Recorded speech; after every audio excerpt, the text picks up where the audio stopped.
नमस्कार प्रेक्षकांनो, मालिकेच्या उद्याच्या भागामध्ये आपल्याला पाहायला मिळणार आहे की भैरवीने एक नवीन कांड सुरू केलंय आणि तिच्या डोक्यामध्ये आता वेगळं सुरू झालंय. कारण तिला ओवीला स्वतःकडे घेऊन जायचंय आणि ओवीला तिचा शिष्य बनवायचंय. त्यासाठी तिने केलेलं हे कारस्थान आहे. तिच्या डोक्यात वेगळीच गोष्ट सुरू आहे. कारण ती म्हणते की ओवीच्या हातात मीच गंडा बांधणार आहे आणि ओवी ही माझी असणार आहे, असं हे सगळं बोलणं चाललेलं असतं. पण त्याच वेळेस मात्र काही गोष्टी आपल्याला पाहायला मिळणार आहेत. कारण इकडे सावली आणि सारंग कशा पद्धतीने पेटून उठतात. बेशुद्ध असलेला सारंग धावत येऊन त्या भैरवीची वाट लावणार आहे. तर ते आपण डिटेलमध्ये पाहूयात. तर इकडे आपल्याला पाहायला मिळतं की सावली घर सोडून चाललेली असते. सावली म्हणत असते की मला नाही राहायचं इथे. तेव्हा आता सुशीला सावलीला म्हणू लागते की मी तुमच्या पाया पडते हो सावलीताई, असं नका करू, पदर पसरते, माझ्या नवऱ्याच्या जीवासाठी मी हे सगळं करते, असं म्हणत सुशीला इथे बोलायला सुरुवात करत असते. सुशीला म्हणत असते की सावलीताई असं नका करू, माझ्या नवऱ्यासाठी हे सगळं मी सांगते, प्लीज ऐका तुम्ही, असं म्हणत तिचा गोंधळ सुरू झालेला असतो. तेव्हा मात्र सावली पाहत असते. सावली म्हणत असते नाही मला जावं लागेल, तुम्हाला नाही माहिती काय झालेलं आहे, असं सावली सांगते. तेव्हा मात्र सुशीला म्हणत असते की नाही नाही, हे सगळं करावंच लागेल, तुम्ही असं नका करू, कारण मी नाही राहू शकत आहे हो, खरंच माझ्या नवऱ्यासाठी मी तुमच्या पुढे पदर पसरते, ऐका हो प्लीज, माझं ऐका, असं जे काय तिने सुरू केलेलं असतं कीर्तन तिचं, ते ऐकून सावली तर कळायचंच बंद झालेलं असतं. सावली म्हणत असते अहो शांत व्हा जरा तुम्ही. सुशीला म्हणत असते तुम्हाला वाटत असेल पण माझ्यासाठी माझा नवरा खूप महत्त्वाचा आहे हो, आत्ता माझ्या नवऱ्यासाठी मी वाटेल ते करायला तयार आहे, माझ्या नवऱ्यासाठी मी तुमच्या पुढे पदर पसरते. तेव्हा ती तिलोत्तमाकडे येते आणि तिलोत्तमाला म्हणू लागते की आई तुम्ही तरी ऐका, अमृताताई तुम्ही तरी सांगा हो. तेव्हा मात्र इकडे तिलोत्तमा म्हणत असते काही गरज नाहीये, जायचं असेल तर जाऊ दे तिला, असं तिलोत्तमा म्हणत असते. तेव्हा मात्र इकडे सुशीला म्हणते अहो असं काय करतायत, त्यांचे आणि यांचे काहीतरी आधीचे संबंध होते ना, ऋणानुबंध होते, म्हणून तर त्यांच्या तोंडी फक्त आणि फक्त सावलीचंच नाव आहे, सावलीताईंचंच नाव आहे, आणि आई तुम्ही असं नका बोलू हो, ऐकून घ्या हो जरा माझं, असं म्हणत सुशीलाने आता एक मोठा बॉम्ब फोडलेला असतो की सावलीताई जाऊ नका. त्याचवेळी मोनिका तिथं असते. आता ती अमृताकडे त्याचबरोबर मोनिकाकडे जाते आणि त्यांना सांगू लागते की प्लीज माझी मदत करा, काही करून सावलीताईला थांबवा तुम्ही, सावलीताई नाही गेल्या पाहिजे तो इथून, असं म्हणत तिने जे काय आता सुरू केलेलं असतं त्या सगळ्यावरून तर क्लिअर होत असतं की काही करून आता सुशीला काय इकडे सावलीला जाऊ देत नसते. त्याच वेळेस इकडे पाहायला मिळतं ते म्हणजेच की आता तिलोत्तमा म्हणत असते की नाही हे सगळं काहीतरी वेगळंच चाललेलं आहे. तेव्हा मोनिका मात्र मजा बघत असते, अमृता त्याचबरोबर सगळेजण तिथं असतात. आणि इकडे सावलीला आता अमृतासुद्धा म्हणू लागते की अगं सावली ऐक ना, एवढं ती सांगते तुला माहिती आहे ना, त्यावर ती म्हणते की नाही वहिनी तुम्हाला माहिती आहे ना सगळं काय आहे ते. इकडे त्या लगेचच सुशीला म्हणू लागते की हे बघा, जर मला असं वाटतं यांच्या जर जीवाचं काही बरं वाईट झालं तुम्ही गेल्यामुळं, तर मी सुद्धा माझ्या जीवाचं बरं वाईट करून घेणार आहे आणि त्या सगळ्याला जबाबदार तुम्ही असाल, तुमच्यामुळे 2 जीव जातील एवढं लक्षात ठेवा, असं जेव्हा सुशीला म्हणते तेव्हा सावली म्हणत असते की अहो असं नका बोलू, असं काही पण नका बोलू अभद्र, काही गरज नाही हे सगळं बोलायची, असं सुशीलाला ती सांगते. आणि नेमकं त्याच वेळेस पाहायला मिळतं ते म्हणजे हे सगळं जे काही घडत आहे त्यामुळं खरं तर धक्का बसलेला असतो.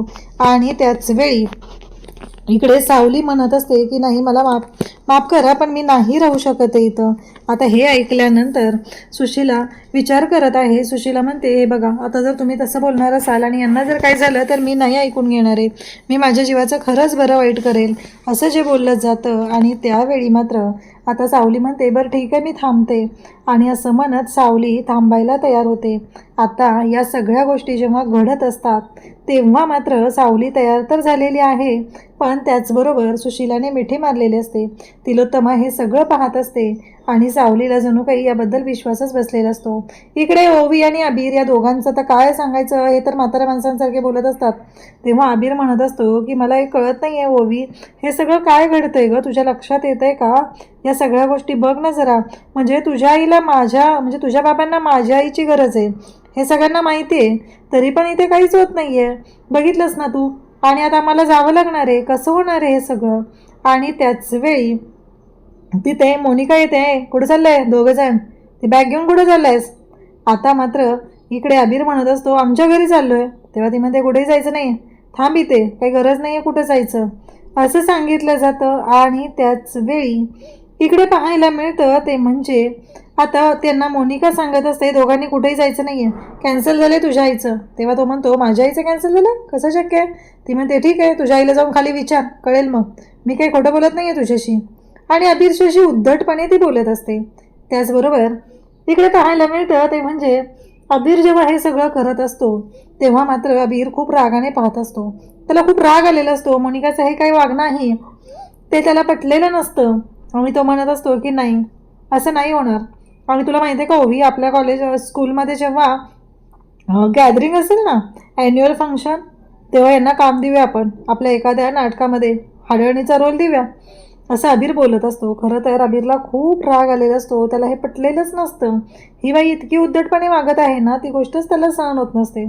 त्यावरती आता लगेचच ओवी म्हणत असते हो अबीर बरोबर आहे तुझं, असं ती सांगते. आणि त्याच वेळी इकडे दोघंही हसून उड्या मारू लागतात. तेव्हा ती म्हणते बरं जाऊ दे, यापेक्षा चांगली गोष्ट काय माहिती आहे का अबीर, आता बघ ना तू, म्हणजे तू इथंच राहणार आहे, ही चांगली गोष्ट आहे ना आपल्यासाठी. आता दोघंही बोलत आहेत आणि त्याच वेळी आता सावली आणि अमृता दोघीही आता हे सगळं साहित्य घेऊन सारंगच्या रूममध्ये आलेले असतात. तेव्हा अमृता म्हणत असते सावली मी तुला समजू शकते ग, तुझी परिस्थिती काय आहे, मनस्थिती काय आहे. पण इकडे सावली म्हणते तुम्हाला माहिती आहे का अमृताताई, खरंच सारंग खूप नशीबवान आहेत. सुशिलासारखी त्यांना बायको मिळाली, एवढी समजूतदार.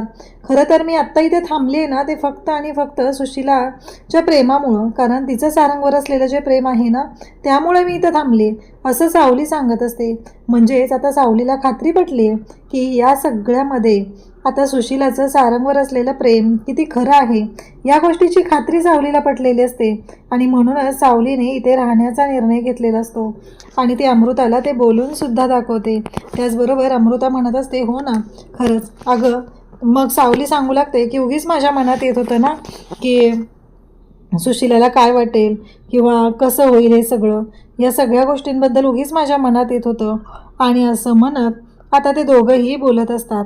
आणि त्याचबरोबर हे सगळं जेव्हा घडत आहे आणि त्यावेळी मात्र इकडे बबलू तिथे येतो आणि म्हणतो काय झालं सावलीताई, कॅन्सल झालं का? तेव्हा सावली म्हणते की हो, आणि मी आहे ना इथं आता फक्त सुशिलावरच्या प्रेमामुळे राहिली असं ती सांगते. तेव्हा बबलू म्हणतो की मला एक गोष्ट बोलायची आहे. आणि ती म्हणजेच असं म्हणत तो बोलायला सुरुवात करतो. आणि मग तो सांगतो की चला, म्हणजे तुम्ही इथं राहिला आहे ना ही गोष्ट मोठी आहे, पण त्यापेक्षा पण आता मात्र मी एक गोष्ट तुम्हाला सांगतोय आणि ती म्हणजेच की मला जायचं आहे, बरोबर आहे, त्यापेक्षा मी तिकडे जातो आणि तिकडे जाऊन या सगळ्या गोष्टी करतो असं सांगितलं जात असतं. आणि त्याचबरोबर तो म्हणतो की मी जगन्नाथ काकांकडे जातोय आणि हा डबा घेऊन जातोय त्यांच्यासाठी, असं सुद्धा बबलूने आवर्जून सांगितलेलं असतं. आणि मग बबलू आता डबा घेऊन निघालेला असतो. इकडे तिलोत्तमाकडे मोनिका आलेली असते. मोनिकाला तिलोत्तमा म्हणत असते की काय चाललं हे सगळं, आता मगाशी जो काय ड्रामा झाला या सगळ्यामध्ये तुझा हात नव्हता ना? तेव्हा ती म्हणते नाही हो, असं काही नाही आहे, हे सगळं अमृताताईंनी केलं, मी काय सांगितलं नाही आहे त्या सुशिलाला. त्यावरती इकडे सुशिलाला काही सांगितलं नाही हे ऐकल्याबरोबर इकडे लगेचच बोलायला सुरुवात करते ती म्हणजेच तिलोत्तमा, म्हणजे या सगळ्यामध्ये तुझा हात नाही आहे ना? तेव्हा ती म्हणते नाही नाही, माझा हात नाही आहे या सगळ्यामध्ये. आता तिलोत्तमा भडकलेली असते. ती म्हणत असते तूच सांगितलंय ना हे सगळं, तूच करायला सांगितलंय का? त्यावरती मोनिका आताला सगळं अमृतावर ढकलून देते. मग तिलोत्तमा पुढं म्हणते बरं जे झालंय ते झालंय, पण एक गोष्ट चांगली झाली की या सगळ्यामुळे आता त्या सावलीला खात्री पटली असणार आहे की सुशिला ही सारंगची बायको आहे आणि तिचं त्याच्यावरती प्रेम आहे. तर हे सगळं जेव्हा घडत असतं तेव्हा मात्र मोनिका म्हणते आता तुम्ही झालाय ना शांताई, नाही तर तुम्ही जाऊन पुन्हा त्या सावलीला ओरडून येणार नाही आहे ना, असं काही घडणार नाही आहे ना, असं मोनिका सांगू लागते. तेव्हा तिलोत्तमा म्हणते की नाही ठीक आहे हे सगळं, असं म्हणत तिलोत्तमाने हा विषय सोडलेला असतो. त्यानंतर जेव्हा या सगळ्या गोष्टी घडत असतात त्याच वेळीस मोनिका मनातल्या मनात विचार करत असते. मोनिकाचं असं म्हणणं असतं की काल जे काही ती बोलत होती ना, खरं तर ते मला पटलेलंच नाही आहे. मोनिका म्हणते काळजी करू नका आई, मी असेल ना मी लक्ष ठेवेल तिच्यावरती, काळजी करायची गरज नाही. तेव्हा ती मोनिकाला सांगत असते की अगं तिनं ना काल गुंडांबद्दल बोलत होती, ती सारंगला सांगत होती की त्या गुंडांनी हल्ला केला, त्या गुंडांनी अशा पद्धतीने वागलेले आहेत. हे सगळं जेव्हा ती सांगते तेव्हा मात्र धक्का बसलेला असतो. मोनिका मनातल्या मनात विचार करते की म्हातारे तुला काय कळणार आहे, ती जे सांगते ना ते सगळं खरंच आहे आणि तसंच घडलेलं आहे, त्याच गोष्टी घडलेल्या आहेत, तुला माहीत नाही आहे गं. आणि मग मोनिका म्हणते की चला, म्हणजे ही चांगली गोष्ट आहे. जर सावलीकडे त्याचे पुरावे नसतील तर मी स्वतः तिला पुरावे देईल आणि या राजकुमारला मी जेलमध्ये पाठवेन, असा विचार तिच्या डोक्यात सुरू झालेला असतो. त्याबरोबरच इकडे पाहायला मिळतं ते म्हणजे एवढं सगळं झालेलं असतं तेव्हा सुद्धा आता इकडे जगन्नाथकडे आता बबलू आलेला असतो आणि बबलू म्हणतो, जगन्नाथजी हे तुमच्यासाठी पाठवलं आहे. तेव्हा जगन्नाथजी म्हणतात, अगं अरे एवढं सगळं करायची काय गरज होती, मी केलं असतं ना मॅनेज. तो म्हणतो, मला कुठे त्रास आहे, मी फक्त आणून द्यायचं काम केलं आहे, मी काहीच असं काही केलेलं नाही आहे स्पेशल, असं ते सांगू लागतात. तेव्हा जगन्नाथजी म्हणतात, हो का. मग बबलू म्हणू लागतो की काय झालं. जगन्नाथला तेवढ्यात व्यंकटेशचा फोन येतो. व्यंकटेशचा फोन आल्यावर जगन्नाथजी म्हणतात की मला ना खरंच म्हणजे कळत नाही आहे. तेव्हा बबलू म्हणू लागतो, काय झालं. बबलू म्हणतो की मला एक गोष्ट सांगायची होती तुम्हाला, की व्यंकटेशला हे कसं काय पटतं, म्हणजे त्यांना काही प्रॉब्लेम नाही आहे. तेव्हा जगन्नाथजी म्हणतात की नाही, काही प्रॉब्लेम असायचा काय संबंध आहे, काही प्रॉब्लेम नाही आहे, कारण तो तेवढा समजूतदार आहे ना. नाही, सावली वहिनी तिथं, मग दुसरा माणूस परपुरुष नाव घेतो, हे सगळं जे काय आहे ना, तेव्हा याच्यामुळं तर मला कळत नाही आहे की या सगळ्याचा काय अर्थ आहे, असं ते बोलत असतात. आणि तेव्हा मात्र इकडे जगन्नाथ म्हणतो की हो तसं काही नाही अरे. मग बबलू जायला निघतो. इकडे आता भैरवी येते आणि भैरवी आल्यावर मोनिकाला म्हणते की हे सगळं जे काय आहे ना ते मला पटलेलं नाही आहे, तू माझं काम केलेलं नाही आहेस ना. तेव्हा ती म्हणते, असं काही बोलताय. तेव्हा ती म्हणते, तुला सांगितलं होतं ना मी माझं काम करायला, त्याचं काय झालं ते सांग आधी. तेव्हा भैरवीला ती सांगू लागते की तसं नाही काय. पण भैरवी म्हणते की मग काय, जायचं आत्ताच्या आता ओवीला घेऊन यायचं, तिच्या हातामध्ये गंडा बांधणारे म्हणजे बांधणारे, आणि त्या सावलीला पण खबर लागली पाहिजे की आज मी तिच्या हातामध्ये गंडा बांधते या गोष्टीची. आता हे सगळं जेव्हा घडत आहे तेव्हा मात्र मोनिका म्हणत असते की कसं शक्य आहे, सगळं काय आहे. तेव्हा ती म्हणते की आज मी सावलीला माझं शिष्य करून राहणार, ओवीला माझा शिष्य करून राहणारच आहे आणि कोणीच अडवू शकणार नाही आहे.